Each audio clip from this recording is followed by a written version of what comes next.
Thank you guys so much for joining me. This is an important conversation, a critical conversation that needs to be had. This is New England Revolution Race Talk. I'm joined by current New England Revolution players, DeJuan Jones and Teal Bunbury, former New England Revolution players, Darrius Barnes and Clyde Sims, and current front office member, community relations coordinator, Sean Ndebele. Gentlemen, thanks for joining me. It's great to see you guys. It's not an easy or comfortable topic, and to share your personal experiences dealing with racism is always going to be, open up some old wounds and scars. I applaud you for your bravery and willingness to share your stories. It's been 18 days since the death of George Floyd. What are your current emotions at the moment? Initially, I was angered, shocked, disappointed, but only briefly, only for a moment. I think those emotions quickly dissipated because these kinds of things happen so often that you almost become numb to it. You know, you turn on the news, you get on Twitter, and you see another story about a Black man getting murdered at the hands of police, and you're just like, another day in America. So I think for me, what really evoked emotion was kind of the aftermath and what ensued after the killing. And you had people trying to defend the police officers' actions. You had people trying to bring up George Floyd's misdeeds of the past, and a lot of people trying to absolve the officers of wrongdoing. And to me, that kind of just echoed a lot of the issues that are persistent throughout this country. And I think that's when it really hit home for me, was that there's still a lot of people who are missing the point and unable to either comprehend or willingly, unwillingly. And there's a lot of ignorance and naive people around. So I think when I start to feel those emotions, that's when, I start to feel a lot of different emotions. I felt hopeless, felt like there was never going to be any change. But, I think initially just those emotions were kind of just numb. Yeah, and I would piggyback off of that. I definitely feel like kind of this instance with George Floyd, Mr. Floyd, was a trigger point for me. This one definitely hit home for me, maybe a little more than the others, and that's not to devalue, the other killings at the hands of police by Black men, but this was maybe just the straw that broke the camel's back. I feel like we've been going through this for so long, and I think it was, it came to a certain point where, us as a society and us as Black men, we were kind of immune to it, and it became a norm when that definitely shouldn't be the case. And I think for this one, just to, have everyone to really stand up and fight for the cause and really take recognition was eye-opening to me. And it was eye-opening just for me in terms of how I could better myself and educate myself more. Even as a Black man, people are looking at this as, what can we do collectively to really inspire change, and really looking at it as just a Black issue. But this is a humanity issue and something that we all need to tackle at one time to really provoke and inspire change in the world.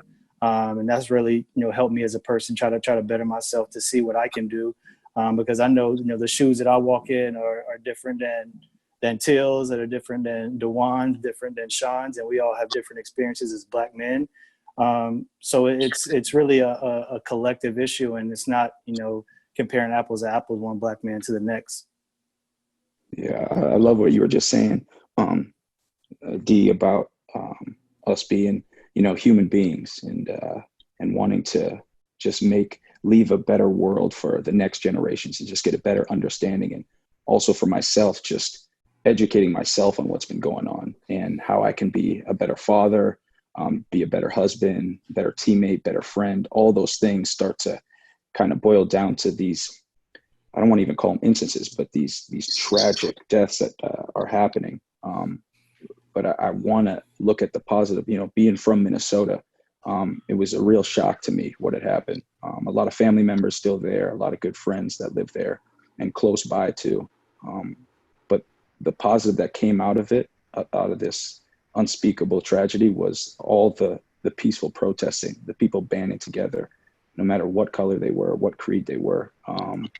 and just hearing that and seeing my family members and friends going out there and helping clean up, and also helping to peacefully voice their concerns, their opinions.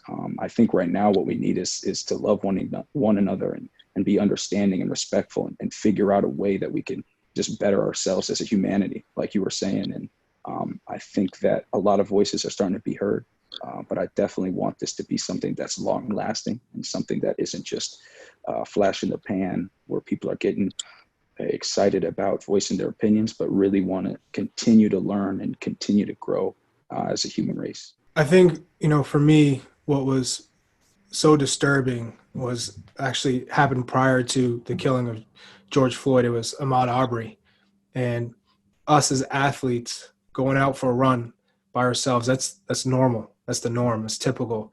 But to go out for a run and to know or think that you're never going to come back, and to see how it happened, that really that tore me up. And I had countless sleepless nights after that, and then just to see the whole George Floyd murder unfold opened up I think all these positive discussions, yet I don't think people understand the fact that you can't go outside by yourself and feel safe as a Black man in this country. Clyde, you grew up in the South. What was it like for you? Yeah, I was fortunate. The school I went to was about 50-50.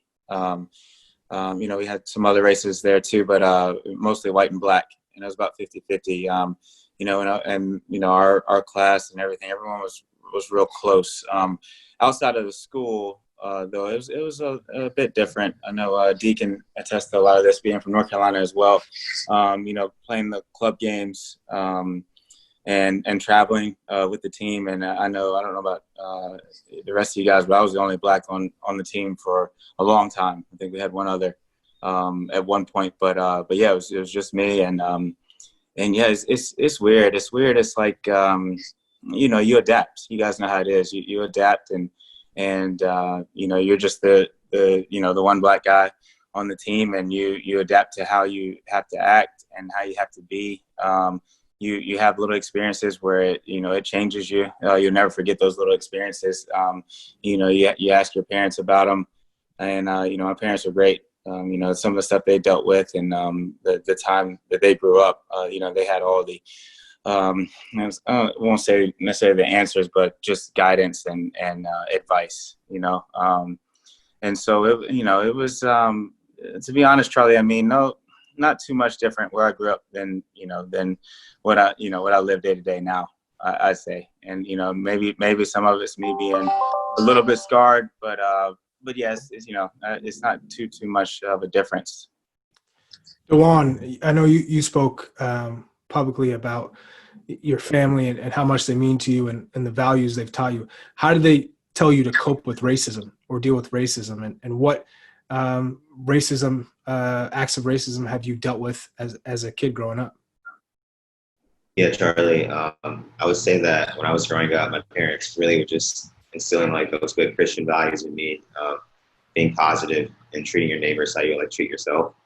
So those were like the main things that I was taught growing up. And then the schools I went to up until 7th grade were a pretty good mix. And then when I got to a predominantly white school district in 7th grade, that's when my parents started to have to talk with me, just knowing that if my friends are doing something, I can't necessarily be doing the same things. I know they like to do like ding-dong ditching, or like maybe knocking down someone's pumpkin on their front porch. And it's like, if they get caught, they'll be like, hey, just go away, don't do it again. But if I get caught, it could be a whole different story, a whole different set of consequences. So I think when I made that switch over to a predominantly white school district, my parents had to have that talk with me. We've seen protests, riots, looting take over the storylines across the country. What are your general thoughts on the protests and how the media has depicted different sides of the protests, the violent protests versus the peaceful protests, and the greater number of people doing better for the communities than harm? So what are your guys' thoughts and feelings towards that? Yeah, I'd say it's unfortunate to see a lot of people taking advantage of the protest, the peaceful protest. You see different videos of just one-offs, damaging property and the peaceful protesters, stopping them from doing so because they don't want to get blamed for the damage. And it's just that's an unfortunate situation because the protests are, the unity that's being shown is pretty unbelievable. It's special. You're seeing all different races out there, fighting for this cause, and people are just sick and tired. And the looting on the side is really difficult to see. Yeah. Yeah, no. So seeing all the protests across the country has been great. It's nice to see people of different races, different ethnicities uniting and taking a stand for a mutual cause. And we've had a few protests over the last decade or so, but this definitely feels like it's the strongest and most powerful movement in recent memory.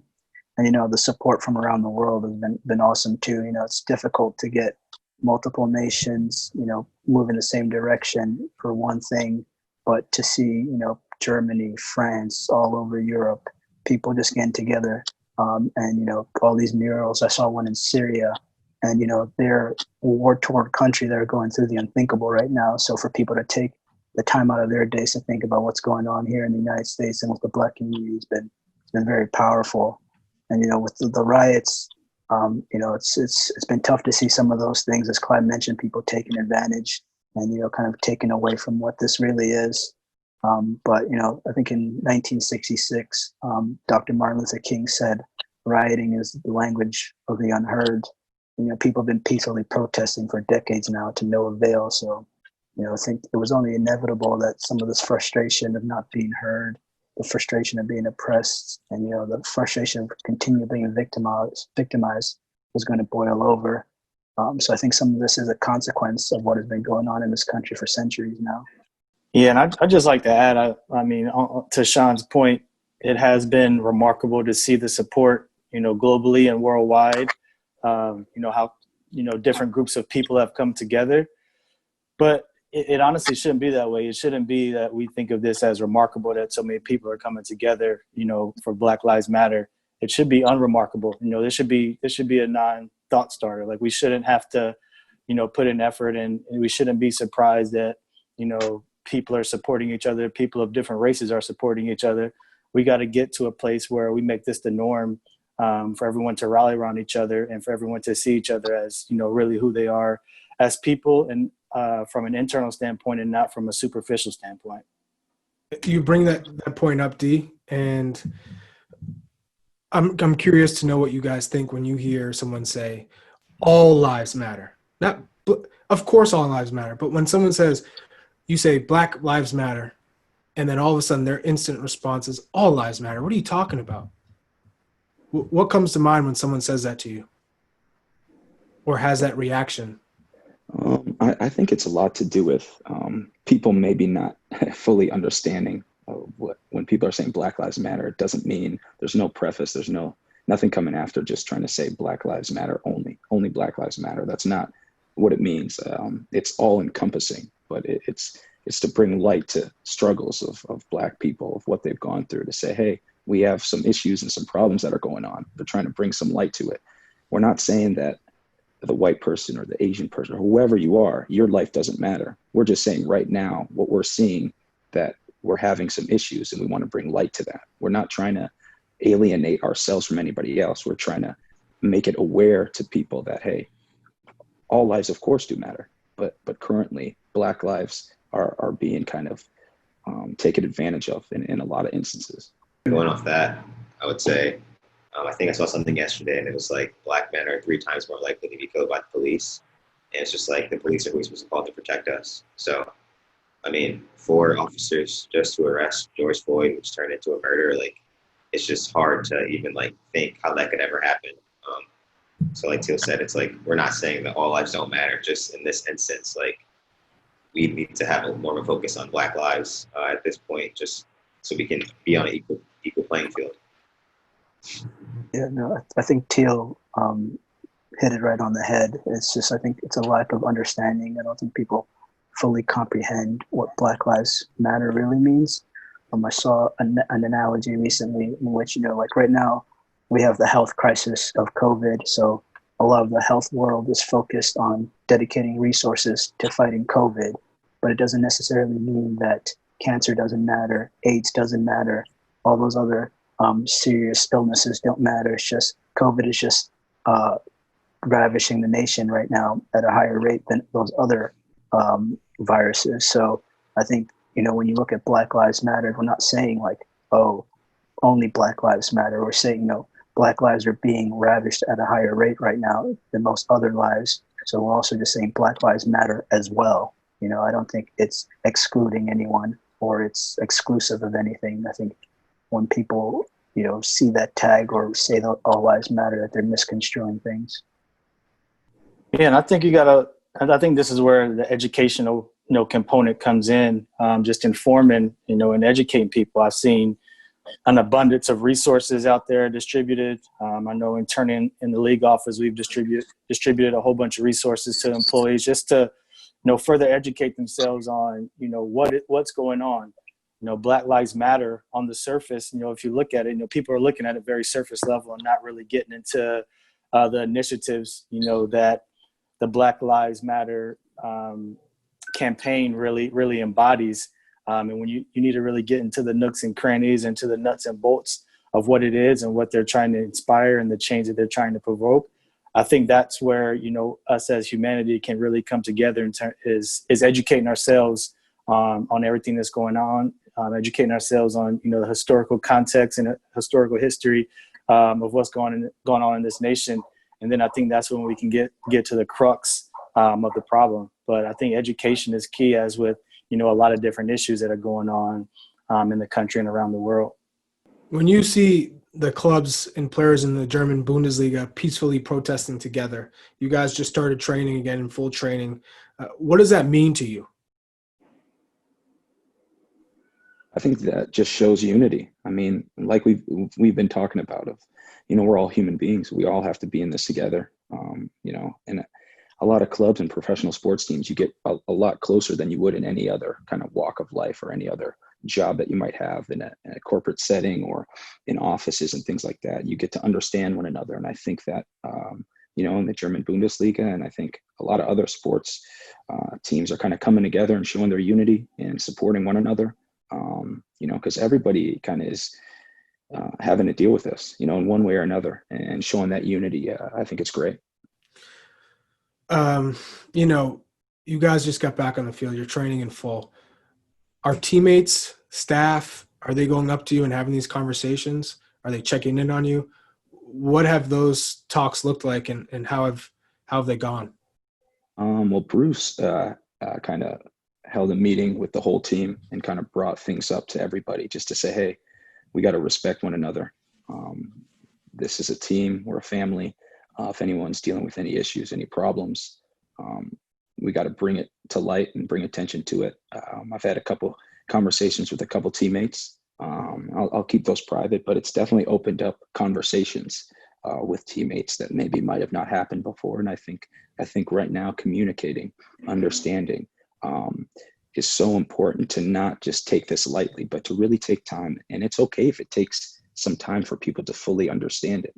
I think the willingness to be open to hearing, to listening, is the big thing that we need to take away from this. And I think that, we've all been part of a team setting. We understand how close we have to be with one another. And I think that just being open to hearing out your teammates and your brothers, I think is huge. I've had some of my previous coaches reach out to me, as well as some friends, and just having these conversations. I think this year, like, everything's really coming into the light, and everyone, like, whether you want to talk about it or not, you're going to have to. So I think some important conversations are being had. And I just feel like if there's ever a time for change, like 2020, this is going to be the year. Obviously, with the coronavirus, a lot's been different. So I think that, like Sean was saying earlier, this is like the most progress we've seen with this movement since it's really been a movement. And I think change will come from this. I spoke to Kobe Jones a couple of days ago, and I asked him, had he ever experienced racism in the locker room, on the field, as a professional athlete? And he said, come on, man. Of course. For you guys, is there something that stands out to you throughout your career where you've experienced racism, or just a remark that was off-putting, offsetting, made you feel uncomfortable? Yeah, I mean, I feel like in some respect we've all dealt with it, whether it was maybe not on the pitch, but could be in contract negotiations, or you felt like you might have been slighted, in a different way because of your race. Or I know for me on the pitch, I've had a couple different instances, when I was playing that, there's been some covert racism and also all out blatant racism. When I was younger, like Clyde mentioned, growing up in North Carolina, I was the only black person on my team, for a number of years. Played in Savannah, Georgia, and I couldn't have been no more than 10 to 12 years old, and was called the N-word by a white kid, in a game. And that was really the first time that something like that had really happened to me. It upset me. I was infuriated. Told my parents after the game, and I respect my parents for just the way they handled it, just knowing that everybody's not going to like you. There's ignorant people in the world. People have different upbringings. Really don't blame the kid. That's more of a family or his parents issue, because racism's taught. It's taught and it's learned. This is not something that people or kids grow up being racist. This is not genetic. This is something that's taught, and it starts in the home. So I've dealt with a number, even in a high school game, same way. And I think in Clyde's note, and I feel like if people haven't read Clyde's note on Instagram, they should really go take a look at it and read it page for page, because no one should be called the N-word for being better than someone in a particular sport or skill, or advancing in a career better than someone else like that. There's no place for that. And those are things that are painful and that hurt. I'm talking about it now, and it's still painful to hear those things and to think that somebody could think of me that way, or think of any of y'all that way. And I think the most painful one for me was at the professional level. Someone you call a teammate in a training because of a wrong tackle, and excuse my language, calls you a black shit. I think those are things that and this happened a couple years ago, 5 years ago, that really kind of ingrained some painful tattoos on you. That stays with you. Those things don't leave you. You might forgive and forget. You might move on, but those things stay with you. And these are things that a number of black players, black people are dealing with on an everyday basis, and we got to get past that. We gotta come together, and for someone that you call a teammate, that you go out on the field and battle with, to look at you that way, it definitely hurts. So I know I've definitely experienced a number of things, and I'm sure you all have as well. Yeah, Charlie, I want to say something real quick about that. I've also seen kind of the reverse in the locker room. I know in college, kids are coming from, all different backgrounds and all different areas around the nation, and, in different countries as well. I've seen kids come in where they've only gone, one kid in particular that I'm really close friends with now. He all the way through high school went to school with one black kid. And as a freshman, you could just tell he was a certain way with black people in general. Over the course of the 4 years at our university, and playing and being in the locker room, and basically becoming brothers with a lot of blacks. We had the amount of blacks on our team. He completely changed as a person, and I think that is I've seen that a few different times. And I think that's something that a lot of people in the world don't get, that experience, because a lot of it is just being afraid of what you don't know. They don't, a lot of them don't know us. That's what prompted my letter on Instagram. And I think that's a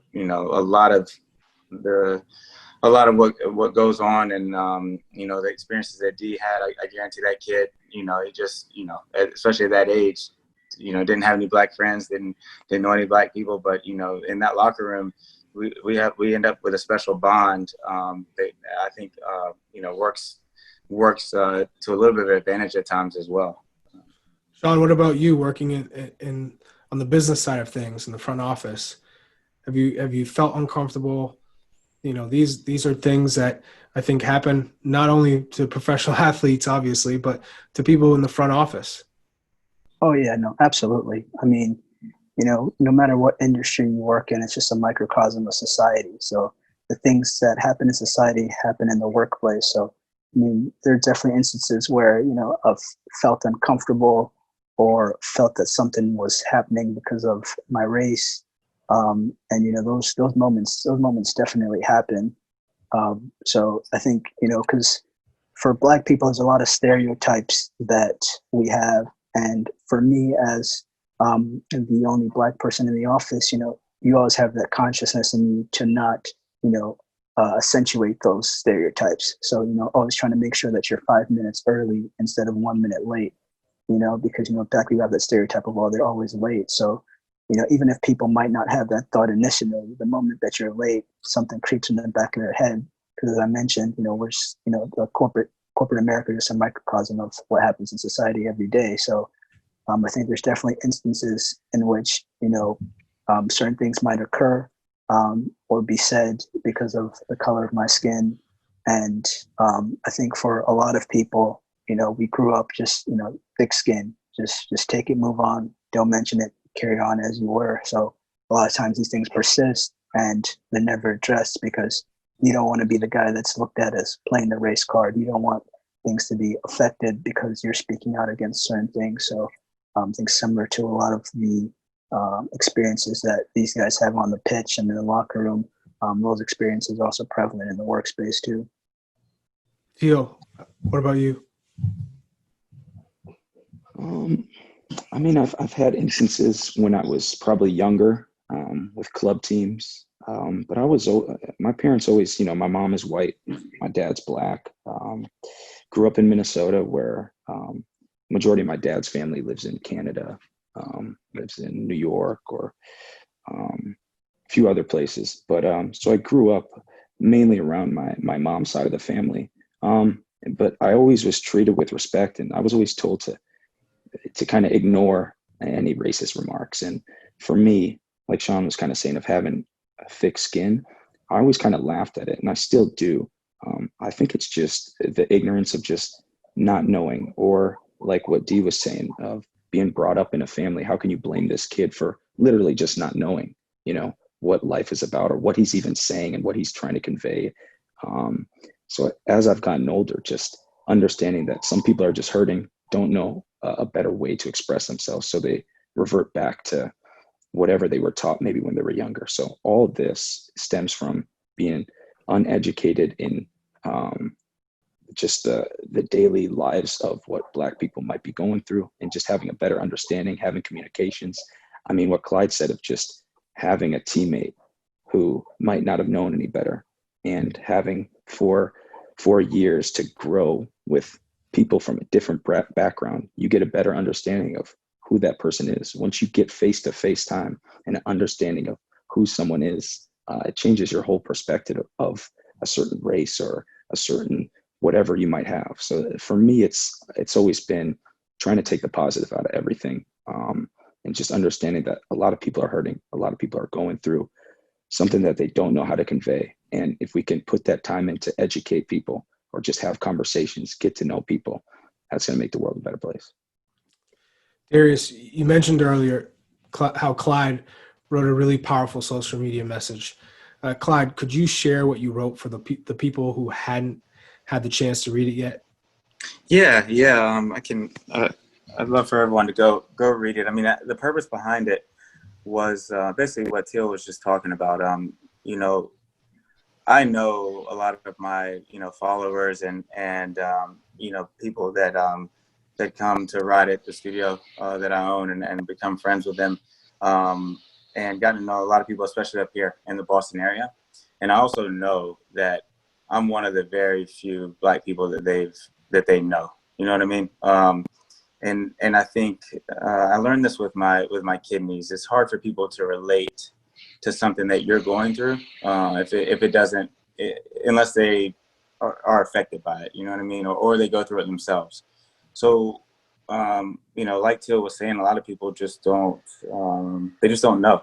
They don't know. So for them to know me as a person and how I am as a person, how I operate, and to just be able to explain the things that I've gone through, being the person that I am, I thought it might just help for people to have a little bit better of an understanding of what, what we go through as a race.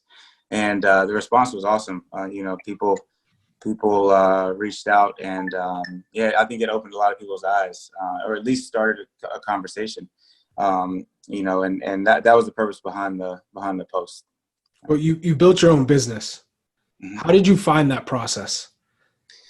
Building a business in this area? Yeah. Well, my business partner is white. Mm-hmm. That was very helpful. To be honest, that was super helpful. Also, she's a female, and it's more of a female industry spin for sure. And so, so we work, we make a really good team in that aspect. And to be honest with you, I don't think the place would be what it is, without her. Not just her, what she brings to the table, but just her being a white female. I don't know if the business would be where it is if she wasn't one of the owners, to be perfectly honest. So that, like I said, that made things a lot easier. And I grew up playing soccer.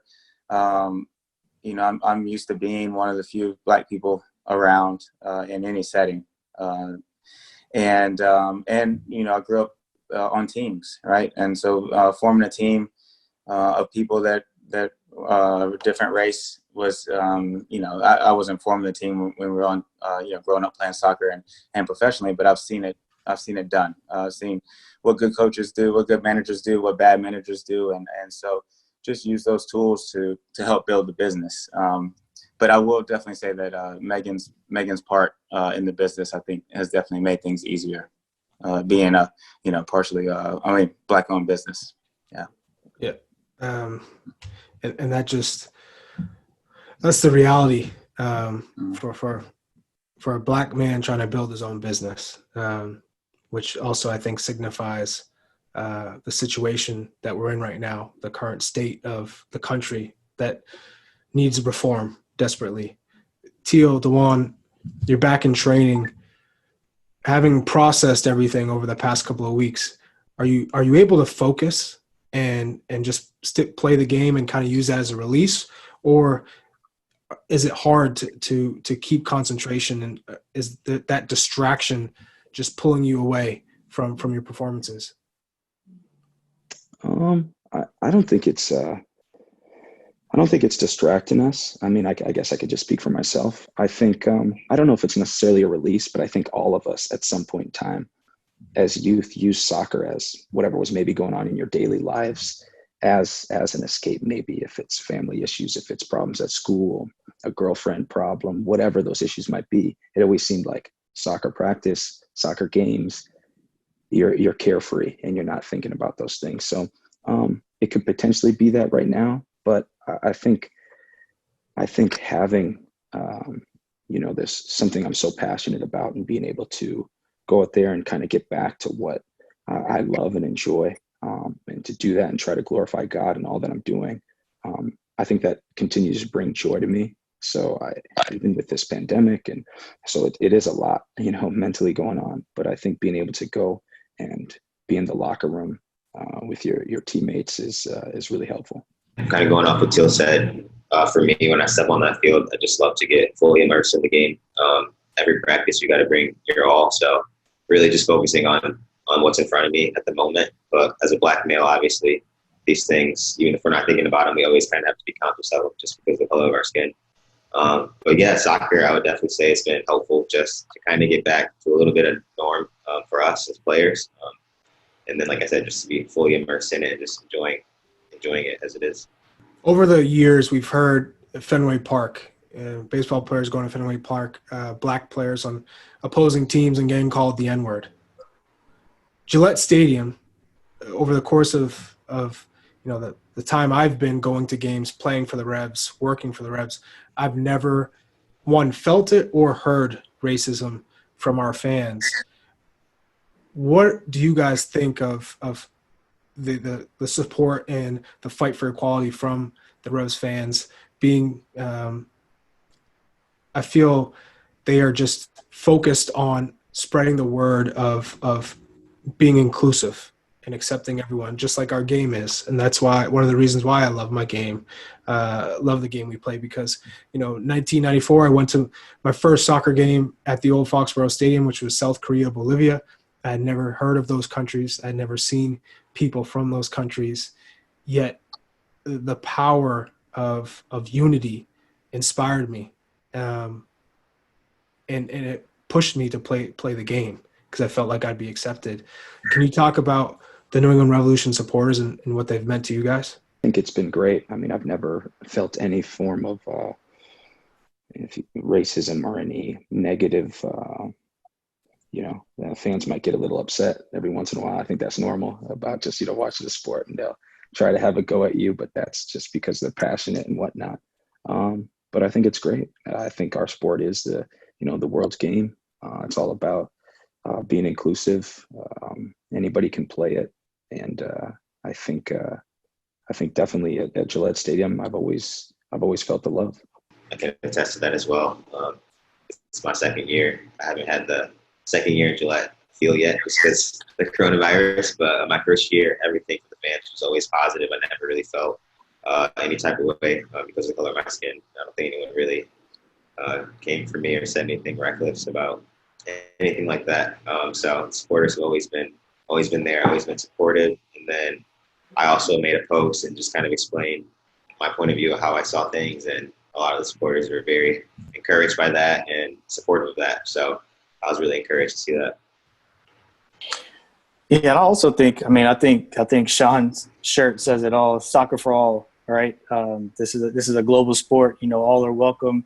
Regardless of your race, ethnicity, gender, sexual orientation. I think soccer really represents all, and it's such a diverse sport, globally. And I think while some marketing and things can be fluff on the surface level, I think, campaigns like this to really preach and message that, all are welcome to come and take part in this sport and to take part in this entertainment and see you guys play, as players. I think that's huge. And I think, the more we can message that, to all people of all colors and all races, just diverse messaging to reach and communicate to all people. I think that's only going to, further enhance the sport and enhance our league. I know you only played for the Revolution for 2 seasons, but I feel whenever I run into a fan that would say Clyde was the best. Like, the New England Revolution fans embraced you. Not only them, but I was your teammate at DC United, and the DC fans loved you as well. What can you talk about? What can you tell me about the support that you've received from the fans? Yeah, it's awesome. I think it speaks more to, like you guys have mentioned, the fan base, soccer fans in America in general. I think it's a different demographic. You mentioned Fenway, Charlie, and I know some diehard baseball fans, and it's a totally different demographic. And soccer fans, I played 9 years in MLS, and all the stadiums and everything that we went to, we only had one instance that was pretty bad, and that was it. All the away games, it was amazing. You'd have some games you go to, you'd have the other team, saying good game, and after the game, it's pretty awesome. And yeah, you find, especially with soccer fans, if you work hard, they feel like you're there for the team. They love you. They love you. They're getting more educated, more understanding of the game. But for the most part, yeah, it's just the fan base in MLS is pretty awesome, and then to see it grow is really great. Sean, can you talk about the new initiative Change that the New England Revolution just started? Yeah, absolutely. So the club recently launched an initiative called Change, which is an acronym for converse, help, amplify, nurture, galvanize, and educate. And within this initiative, we highlight a number of helpful resources that feature different ways people can help and get involved with the movement. These resources can be accessed at the Revolution website by visiting revolutionsoccer.net/change. And one of the most important things people can do is dialogue, because in order for change to happen, we need to converse and have open dialogues about race and racism. But obviously, discussing this can be challenging. So Change provides some helpful resources to help people navigate these conversations. And then also there are a number of organizations that are working hard to lead the efforts toward change, but they can't do it alone, and they need the help of supporters. So locally we have the Boston Black Lives Matter chapter. We also have the Boston NAACP chapter, as well as the Providence NAACP chapter that people can get involved with. People can help with donations or visit their sites to find different ways that they can get involved with those organizations. And another thing that anyone can do is amplify the voices around them. Everyone can use their voice, their platform, to condemn racism, injustice, and prejudice of all forms.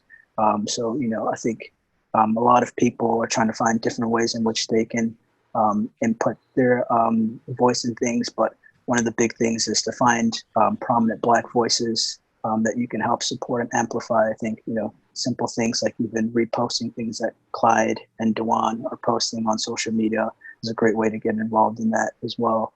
And then in order for us to change, it's important for us to galvanize and work together. So that can be in the form of joining a local protest, finding ways to organize your community members. But the platform has different resources from Black Lives Matter, as well as the United Nations. That could be a good start for people to find ways to get involved in their local grassroots markets as well. And then obviously there are various social justice issues impacting people across the country. So on the Change platform, we provide a number of resources on a variety of mediums to help people educate themselves on these topics. So we have everything from books to podcasts to movies and other material as well that people can use to kind of help familiarize themselves with some of the issues, where they originated, and kind of sort of like the historical background on those things as well. So there's a lot of helpful information for people to check out. So I definitely recommend that everyone visit the site. Again, it's revolutionsoccer.net/change. Darrius, you've done a tremendous job with your post-playing career transition into the workforce. Working for the league now, where you're highly respected. I spoke to Ali Curtis yesterday, general manager for Toronto FC, one of the few top executives across all professional sports as a Black man. His concern was, with all this talk, all these conversations, discussions, the action that's needed, he's really hopeful that something can happen. But I think it's important about collaborating, all clubs collaborating, be on the same page. How important is it that all clubs, the league, and every other MLS Major League Soccer club handle this in the right way, being on the same page and create that space for everyone to reach out and connect? I think it's a pivotal component. As someone said, sports are a microcosm of society. And for anything to change, for any movement to take place, for any progress to be made, it's going to really take all of us. So I feel like as a league, as MLS, all the clubs need to be working together, in tandem to really push progress. Really need to move forward. We need to lean on each other, share resources, share best practices. I think these are all things that, that this is not a time to, be holding things close to the heart. This is a time to kind of expose and release and communicate and share, because that's the only way, we're really going to get as a society to where we need to go. We need to, we need all clubs, and we need us at the league office to, to make diversity changes internally. We need to, have people of color, in senior positions to provide change, to have a voice and have a seat at the table. I think this is one of the, the key components that can be, that can be changed, in the snap of a finger or pretty short term. We need more black head coaches. We need more black GMs. We need more black CBOs. These are things that, we need people that look like us in some of these prominent positions to see us and to inspire us to really to have that motivation to go after leadership positions like that. Because if we don't have that, or we don't have that mentorship, we don't have people to look up to, we don't really have any hope. We don't see any hope until we see somebody like us in those positions. So I think, as a league and as individual clubs, we can start doing our part to make those baby steps to create that change that we need for the next generation coming behind us. Beautifully said, D. I found this interesting. Teal, you have two daughters. Clyde, you have a son. I spoke to Crystal Dunn of the U.S. Women's National Team, and I asked her, what are you going to teach your children? How are you going to give them the knowledge needed to be successful in this country? And she said, it's not about my child. It's about teaching everyone else's child to accept my child. I don't want to have to tell my child that there's a system that's put out that's going to make it difficult for you to make it. The country's system is not going to allow you to easily get to where you want to go. There's a ton of obstacles that other people that don't look like you don't have to endure, right? Even with that being said, what message will you tell your children so they have a better idea of what life is like and what you had to deal with? Yeah, this is tough, Charlie. I'll go back and forth, and it'll be a couple of years before I really need to start, giving Grayson that information. It's tough because me personally, I don't want him walking around with a chip on his shoulder, especially if it's not needed. I don't want him walking around paranoid before anything happens. He's going to have instances where I read a story on Instagram the other day, and this lady was at a park, and there were two white kids, young girls, and they said that her daughter couldn't play with him because she didn't have blonde hair, and that stuff's going to happen. And just more the conversation after the fact, and preparing them for that next one. But it's tough. It's tough, and there's a lot of thinking that I do now and still have to do on how much information I want to give them beforehand versus after. It's a difficult situation. Yeah. But I will say, sorry, I will say that I think the biggest thing is reminding him that he's loved. That I got his back, and I'm here with him, and I think that's the biggest thing. I think if he doesn't feel that way and he has these experiences, it's going to be really, really difficult for him. But if he's loved, he's got a lot of self-confidence. I know that's what got me through those instances growing up. Like Teal said earlier, mentioned, and that's an approach that I've taken as well, is like you almost feel bad for the kid or the people these days that that still act that way, towards you. Mm-hmm. At the end of the day, it's just words, and you hope that you build them up strong enough to where those words aren't affecting them too negatively. Yeah.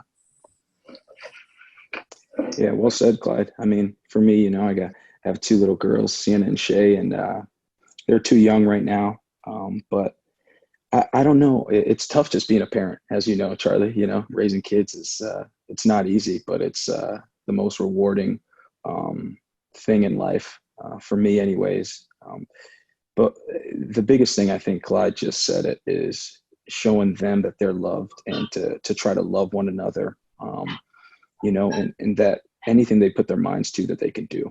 And I don't want to burden them early on with, this might happen, because there's so many things that can happen in life, but every child, we've all gone through tough times when we were younger, so it's about how, as a parent, I can always be there for my daughters, how I can be available to them, any issue that they're going through, that they can come to me and discuss it with me and we could figure something out. So I want to be proactive, but I also want to be ready for whatever might come. And hopefully there's not, many or any instances. But, all kids are different. And I just want to show them that myself, and not only myself, my wife, she's an unbelievable mother. So she's going to be able to show them all the love as well. And just to be able to reciprocate that to other kids as they grow up. What advice would you give to a current black soccer player, young black soccer player, or to their parents at the moment? So a good question. I'd put them in any situation. You gotta go with the confidence, as you guys know. Don't let whether it's racist or just like putting you down in general. Telling you you're not good enough, or that stuff happens as well. Not necessarily racist, but you just got to instill that confidence. It's all about that confidence and work hard. You got to ride that fine line of confidence and cockiness, for sure. And that's something I've always believed in anything, really. Just go there, and just, pound that in their head. Yeah. Yeah. I would also say, growing up, like I mentioned, being the only black kid, on my soccer team, I really feel like that shaped who I am, who I was as a teammate, who I was as a player, who I am as a person. I really felt like, I grew up in obviously a black Southern family. So could have very well been diverted to play basketball or football, and kind of stuck in our ways. But, I applaud my parents for really, taking a chance and put me in a sport that they knew absolutely nothing about. My dad grew up playing basketball and football, and they knew nothing about soccer. I was introduced to soccer, through a white friend of mine when I was, in kindergarten, first grade. And that was my first introduction into the sport, and my introduction into, obviously meeting people that didn't look like me. So you really have to, take these chances and, introduce your kids to, some things that you don't know nothing about. The world's evolving. The world is constantly changing, and you really can't keep kids in a bubble. You got to expose them to different experiences and, to different people in order for them to grow as people. I think for me, is keep playing the sport, use it to your advantage, use it for inspiration, use it as a coping mechanism, however you want to leverage the sport, and use it to some sort of goodwill. Definitely be able to channel that. Because for me, like, I grew up playing soccer too, and I think a lot of people have mentioned it was sort of like an escape from the everyday struggle, from some of the things that you were battling in life. So don't lose your love for the game because of certain things. I think I want to encourage kids, if they do experience racism, find someone you trust, find a coach, an administrator, official, parent, teammate, anyone, talk to them about it. Let your voice be heard. Because I think I mentioned earlier that I think we've all grown up being taught just have tough skin, ignore it, tolerate it, just let it bounce off you. But I think if we're going to have this change that we all want to see, I think our voices need to be louder. So, it's tough, but I definitely encourage any parent, any player to have those conversations if they need to. I would just encourage the parents just to empower their kids. I know when I was growing up, my dad would always tell me, like, you're the best. And, like, I feel like if he wasn't instilling that in me at an early age, I wouldn't be where I am today. So I think really just building your child up, building them up, whether it's academically, musically, on the field, like whatever it is, just really give them that confidence that they can do whatever they set their mind to, and that's going to take them a long way in life. I mean, soccer has brought me so much joy, and I think all of us here have done that. So I would say to parents out there that, if this sport is something that your kid wants to do and is loving doing, try to support them as much as you can. Try to be there for them. Obviously, I don't want to tell parents how to raise their kids or anything, but I think all parents know that, they want to make sure that their kid, has the same opportunity. And I think soccer is a great way for people to build life lessons of just working as a team, owning your craft, figuring out a way to communicate with people that might be from all over the world. So I think it's a great opportunity and a tool that children can use in life to just better themselves starting at a young age. I want to thank you guys all for taking the time to share your experiences, your knowledge, your input on a topic that needs to be discussed. Right? These need to happen often. They need to be talked about so people get to a point where they understand, because everyone's willing to listen now.